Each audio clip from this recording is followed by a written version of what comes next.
god! Hello everyone, my name is BioBun and I'm here with Miss Jolly! Hi! And today we are doing a Dreamcast!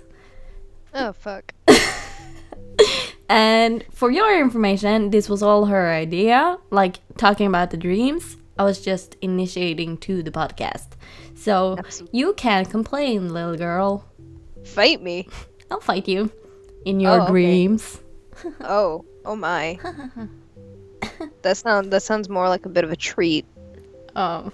It's not... Oh. Okay, we'll just clarify this from the get-go that this isn't about wet dreams, so I hope that's not the dream you have decided to talk about today. Oh, well, shit. You know what? I don't even know why we're doing this anymore. Okay, let's change the topic. No. Now, I have some really weird dreams. Yeah? For example, Tell us about my them. dreams. Huh? Tell us about them.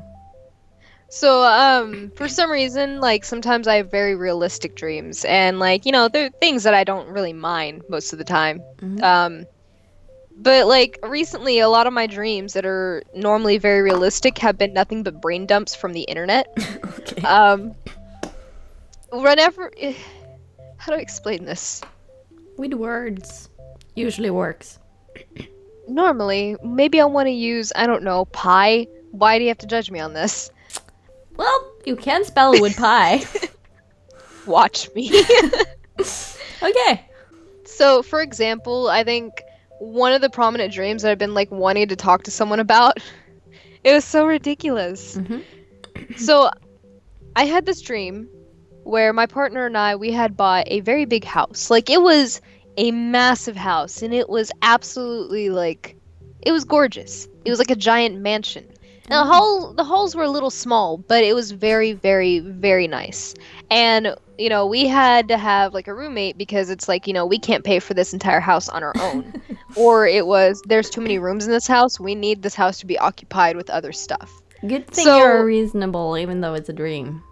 I know, apparently. So, my partner is like, oh, get one of your friends. So I'm like, all right, yeah, sure, I'll get Archer to move in. Archer moves in with his boyfriend. Now, Archer's not gay, but in my dream, he was, apparently. He and his partner, he and his boyfriend, they move in. They take off in, like, one of the rooms. And so I'm like, all right, yeah, that's cool. You know, they'll be here doing their own thing. And then I'm like, all right, well, we got everything moved in. You know, like, we just moved in. I'm really tired. I know you're really tired. Let's go to bed. And then my boyfriend, he's like, but wait, I have to get something. It's really important. You don't understand. And I'm like, all right, what do you need to get that's so important? And he's like, just stay here. It's in the other room. I have to go get it by myself, okay? I'm like, all right, you know what? I'll stay right here. He's like, it's a big surprise. So he leaves. He's gone for like 20 minutes in my dream. Gone forever. And finally, when I get up and I'm like, you know what, I'm tired of waiting. He's probably like run off and fell asleep on like some couch. I start opening the door, and about the time I open the door, he's there with this giant 20-foot painting of Harambe. No! Why? Yep. He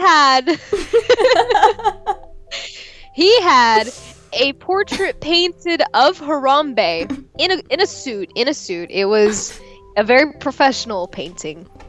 And he hung it above the fireplace in our bedroom. Oh. Every single night before we went to bed, he told me, you have to pray under this portrait. You have to praise the portrait and pray for the portrait, or Harambe's ghost is going to haunt us. And I'm like, what are you talking about? So there was this one night where I'm like, you're ridiculous. I'm not doing this.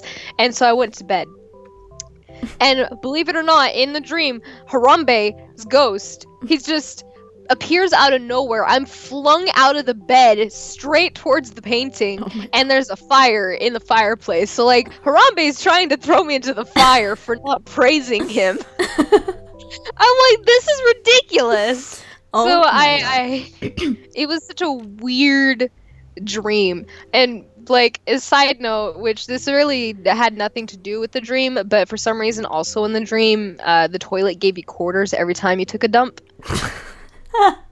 You got paid to shit. It was great, I guess. That's a I good woke up thing. very confused. Yeah. Well, I was like, what?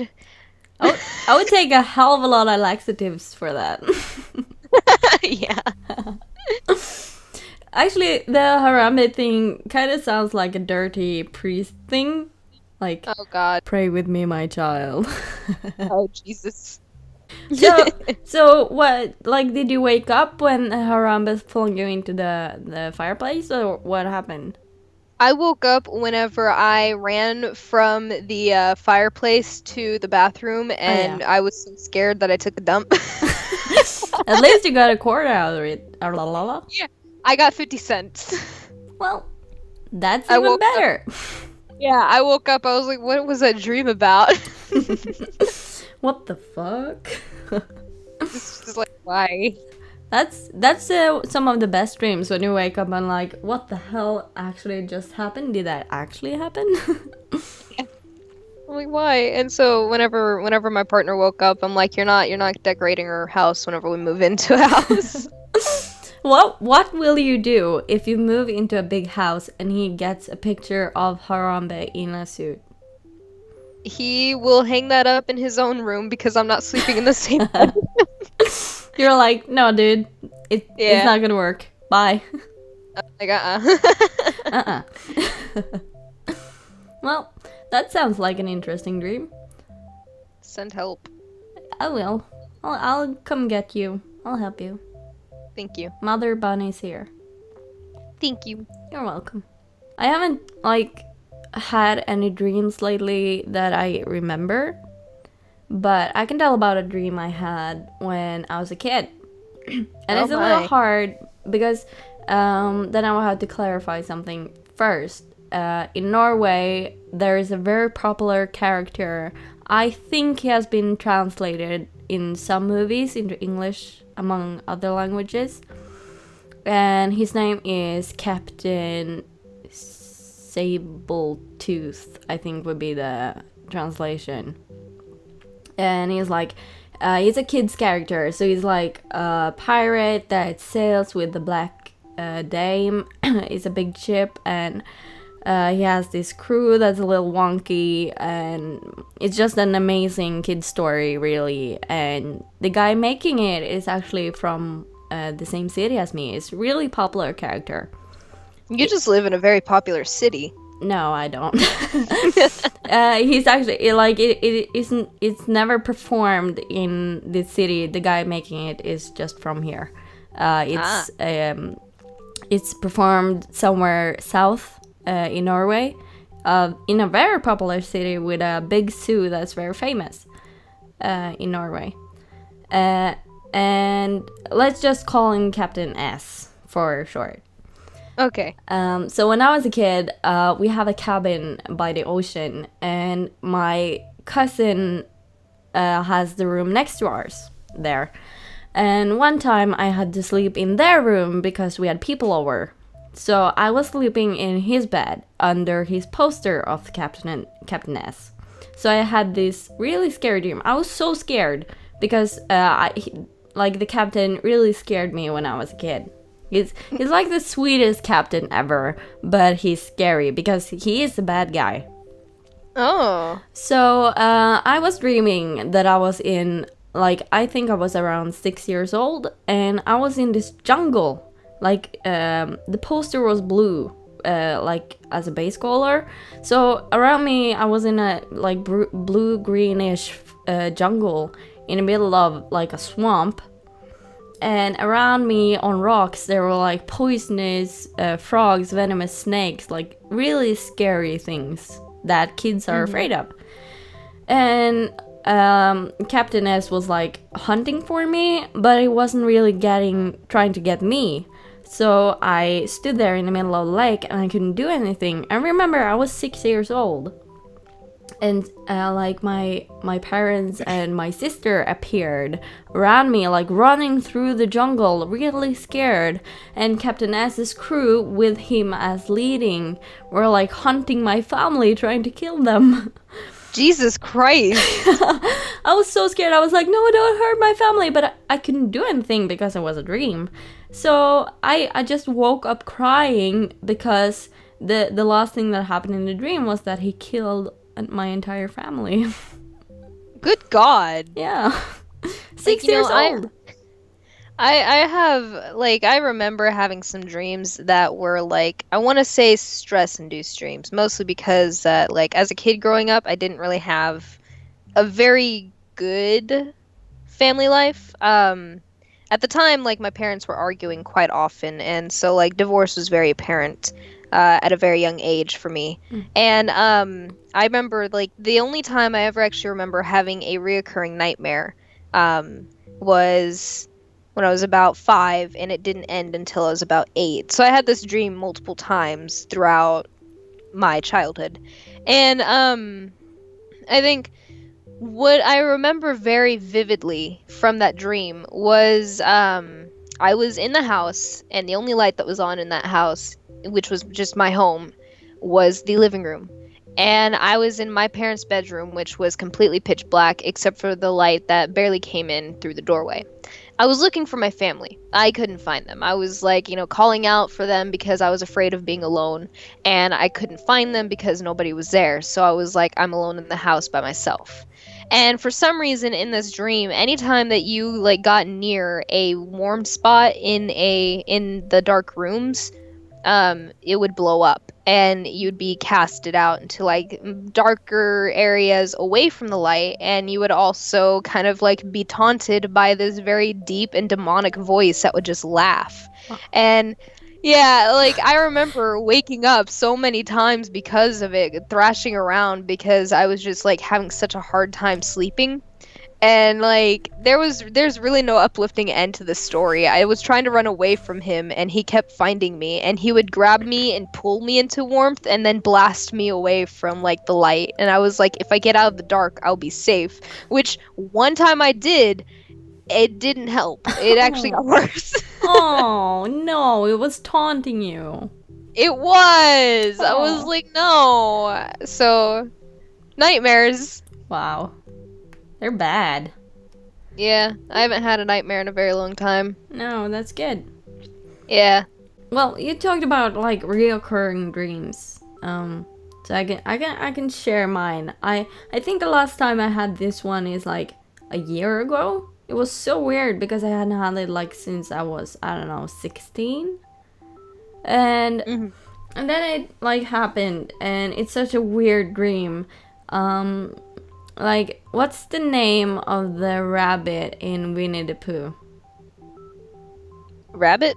Okay, rabbit. Like, for example, like, Tigger? His name in Norwegian is like Tiger Boy. Oh my. So, it's a little different. I don't even remember rabbit's name in Norwegian right now.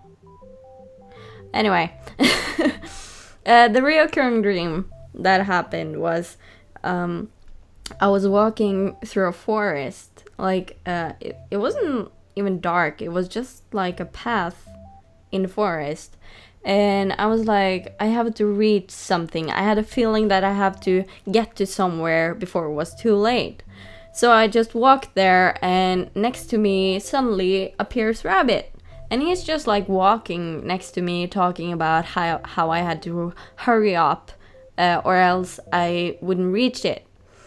And we walk and walk and walk, and I tried to speed up, but I can't. I can't run. I have to walk in the same pace all the time.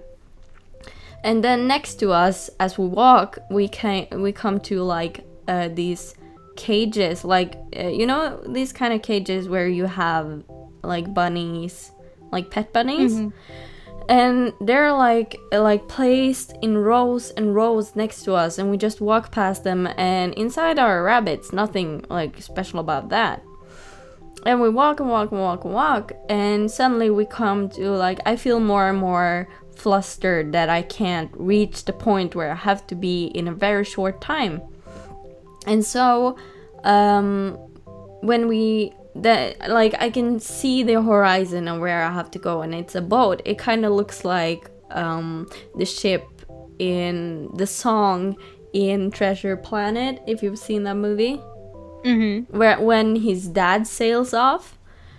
And I have to like climb up and down several like jungle gyms.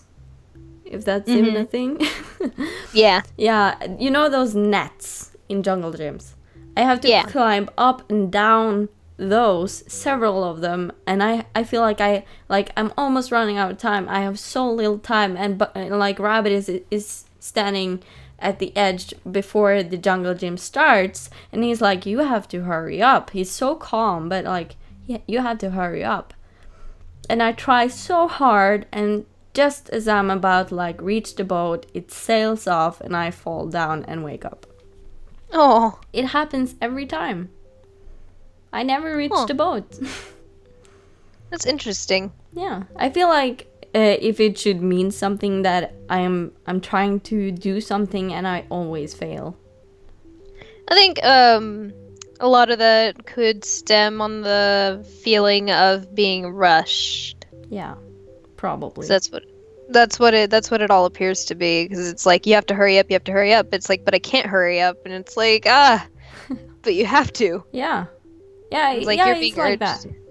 Yeah. And the agonizing thing about the dream is, except for me trying to speed up but I can't, is that Rabbit is so calm.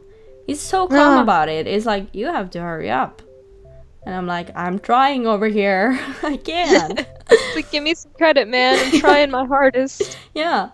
So that's like a dream that comes to my mind sometimes. And yeah, maybe especially times when I feel like I'm rushed.